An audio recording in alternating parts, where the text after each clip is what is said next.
कुलधारा गांव की कथा और एक श्राप। क्या आपने कुलधारा गांव के बारे में सुना है?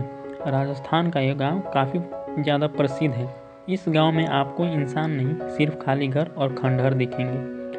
कहा जाता है कि 2 साल पहले यह गांव 1500 पालीवाल ब्राह्मणों का घर था। इस गांव के लोगों पर जैसलमेर का दीवान सलीम सिंह अत्याचार करता था। वो मनचाहा कर वसूल करता था। इसके बाद सलीम सिंह की नज़र गांव के मुखिया की बेटी पर पड़ी। सलीम सिंह ने गांव वालों पर बहुत ज़्यादा कर लगाने की धमकी दी। लड़की को बचाने और सलीम सिंह के डर से बाहर निकलने के लिए रातों रात पूरा गांव खाली हो गया। हालांकि किसी ने भी गांव के 1500 लोगों को जाते नहीं देखा। कहा जाता है कि इस गांव को वो लोग श्राप देकर गए थे कि यहाँ अब कोई नहीं बस पाएगा। अगर आपने कभी राजस्थान घूमने का प्लान बनाएंगे तो कुलधारा गांव के बारे में ज़रूर सोचिएगा। यह गांव जैसलमेर के सिर्फ 18 किलोमीटर दूर है। जुड़वा बच्चों का गांव कोदनी है।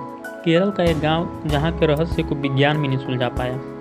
मलारपुरम जिले में मौजूद कोदनी गांव ऐसा है जहां 200 से ज़्यादा ट्विंस हैं। जी हाँ, यहाँ हर दूसरे घर में जुड़वा बच्चे होते हैं। इसके अलावा पिड़वे बच्चे भी देखने को मिलते हैं। इस गांव को सरकार भी विलेज ऑफ ट्विंस कहती है। कोदनी के साथ एक बात और अजीब है, यहाँ की महिलाएं अगर किसी और गांव में शादी करके जाती हैं तो भी उनके जुड़वा बच्चे होते हैं। इस पर कई वैज्ञानिक रिसर्च की है और अभी तक जवाब नहीं मिला है। उनका मानना है कि यहाँ के पानी की वजह से है। स्थानीय लोगों का मानना है कि यह देवताओं का आशीर्वाद है। कोझिकोड अंतर्राष्ट्रीय एयरपोर्ट से कैब बुक कर कोदनी पहुँचा जा सकता है। ये गाँव एयरपोर्ट से 40 किलोमीटर दूर है। केरल टूरिज्म का एक अहम हिस्सा है। ये गांव भी बनता जा रहा है। कंकालों से भरा तालाब रूपकुंड। हर साल सर्दियों के बाद जैसे ही बर्फ पिघलती है वैसे ही रूपकुंड तालाब में मानव कंकाल तैरने लगते हैं।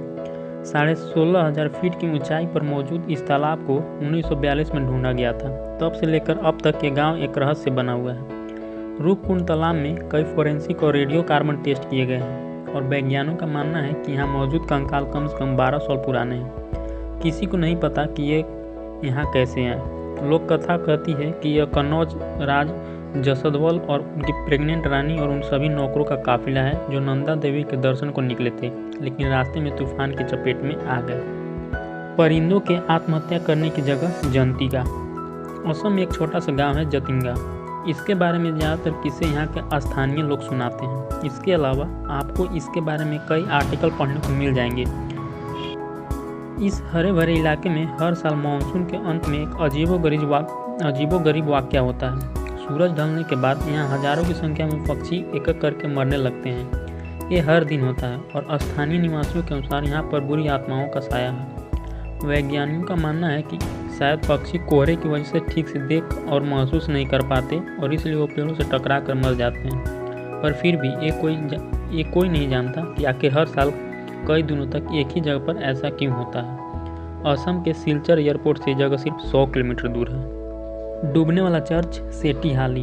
1860 में फ्रेंच मिशनरी द्वारा बनाया गया रोजरी चर्च उस दौर की सभी कम्युनिटी एक्टिविटी का हिस्सा रहा करता था। ये सिर्फ चर्च ही नहीं, एक अनाथालय और अस्पताल का काम भी करता था। हालांकि 100 साल बाद भारत सरकार ने गोरू डैम बनाया और इस पूरे इलाके को पानी ने अपनी चपेट में ले लिया।